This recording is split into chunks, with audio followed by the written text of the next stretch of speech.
제7장.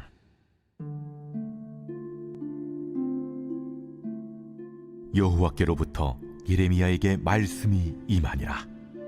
너는 여호와의 집 문에 서서 이 말을 선포하여 이르기를, 여호와께 예배하러 이 문으로 들어가는 유다 사람들아, 여호와의 말씀을 들으라. 만군의 여호와 이스라엘의 하나님께서 이와 같이 말씀하시되, 너희 길과 행위를 바르게 하라.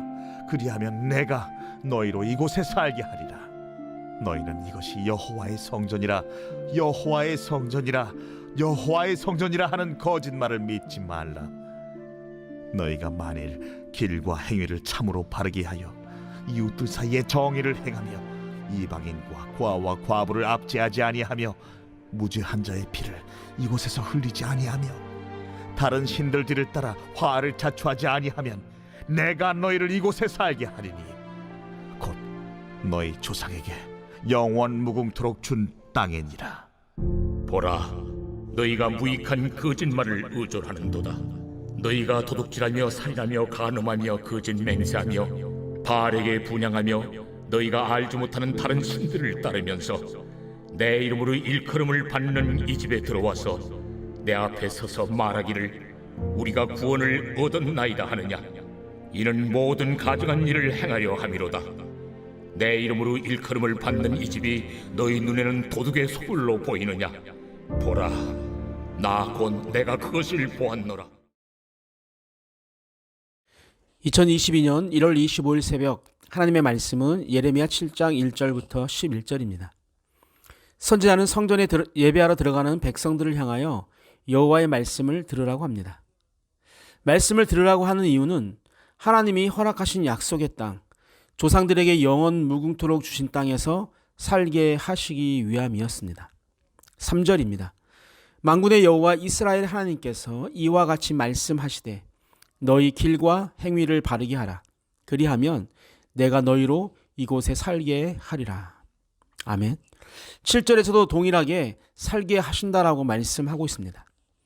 그러나 유다 백성들은 성전에 들어가면서 여호와의 성전이라, 여호와의 성전이라고 말하지만 그들의 행동에 변화가 없었습니다. 하나님의 성전이라고 말하며 그들의 종교 활동의 중심을 삼고 있지만 백성들의 삶과 행실에 전혀 변화가 없었기 때문에 그러한 고백은 하나님에게 아무런 구속력이 없음을 선포하시는 것입니다. 정직히 행하거나 공의를 실천하지 않은 채 어떻게 살더라도 예배만 잘 드리면 된다는 생각은 참으로 위험한 신앙관입니다. 특히 주일날 예배 시간에 참석하기만 하면 마치 모든 세금을 감면받는 면세자가 된 것처럼, 그렇게 스스로를 위로하는 것처럼 위험한 것도 없습니다. 그렇다면 이스라엘 백성들의 잘못된 행위는 과연 어떤 것일까요? 우리 5절과 6절을 보겠습니다. 너희가 만일 길과 행위를 참으로 바르게 하여 이웃들 사이에 정의를 행하며 이방인과 고아와 과부를 압제하지 아니하며 무죄한 자의 피를 이곳에 흘리지 아니하며 다른 신들 뒤를 따라 화를 자초하지 아니하면. 아멘. 이러한 것을 하지 않으면 조상들에게 영원토록 준 땅에서 살게 하시겠다는 것은 지금 그들이 그렇게 살지 않고 있다는 반증인 것입니다. 결국은 길과 행위가 바르지 않고 이웃들 사이에 정의를 행하지 않고 이방인과 고아와 과부를 압제하고 또 무죄한 자의 피를 흘리고 하나님이 아는 다른 신들을 쫓는 행동을 하며 살고 있다는 것입니다. 또한 8절부터 11절에서도 동일하게 유다가 범하고 있는 죄악들을 상세하게 열거하고 있습니다. 도둑질하며 살인하며 간음하여 하며 또 거짓 맹세하며 바알에게 분향하며 다른 신들을 따르며 라고 이야기하죠. 유다 백성들은 하나님의 구원을 확신하면서도 여전히 말씀을 무시하며 종교적, 사회적 제약을 서슴지 않고 살았습니다. 그리고 종교활동의 터전을 오히려 자신들의 이권을 챙기고 극대화하는 수단으로 삼았습니다. 하나님의 성전이 그래서 도둑의 소굴로 탈바꿈되고 말았습니다. 하나님의 은혜로 구원의 자리로 올라선 우리는 하나님의 언약의 말씀에 순종하며 살아야 합니다. 그렇게 사는 자는 반드시 삶의 변화된 열매가 열리게 되는 것이죠. 사회생활에서 정직하며 또 소외된 사람들에게 사랑과 긍휼을 베풀고 사람들의 인격적 존엄성을 배려하며 존중하는 삶을 살게 된다는 것입니다. 사랑하는 성도 여러분, 나는 구원에 대한 확신과 천국에 대한 소망을 고백하면서도 유다 백성들이 행한 것처럼 말씀의 삶을 살지 않고 세상의 모습으로 살고 있지는 않습니까? 나의 입술로 고백하고 마음으로 확신하는 것은 물론 훌륭하고 좋은 일이지만 하나님의 진정한 관심은 우리의 가정과 사회생활 속에서 변화되어 거룩하고 정직하고 착한 삶을 사는 것입니다. 그래서 하늘에 계신 아버지께 영광을 돌리는 일입니다.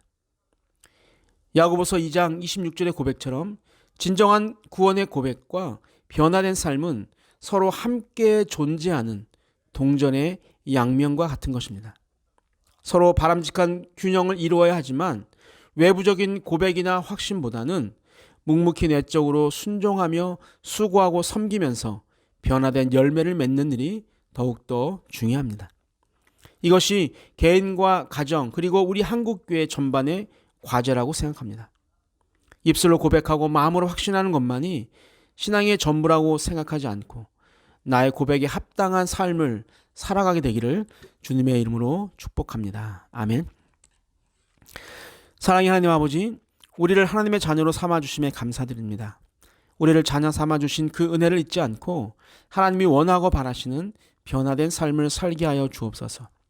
우리가 사는 가정과 직장과 사업장에서 날마다 그리스도의 열매가 맺히게 하셔서 세상 사람들에게 믿음의 열매를 보여주는 자가 되게 하여 주옵소서. 늘 우리와 함께 하시는 감사하신 예수님의 이름으로 기도하옵나이다. 아멘. 우리 시간 함께 기도하겠습니다. 첫 번째, 입으로는 경건을 말하면서 행동으로는 하나님을 모독하는 삶을 살지 않도록 도와주옵소서. 두 번째, 고백으로 그치지 않고 삶의 열매로 나타나게 하여 주옵소서. 마지막, 육신과 정신적으로 지친 성도님들에게 새로운 힘을 허락해 주옵소서. 우리 함께 기도하시겠습니다.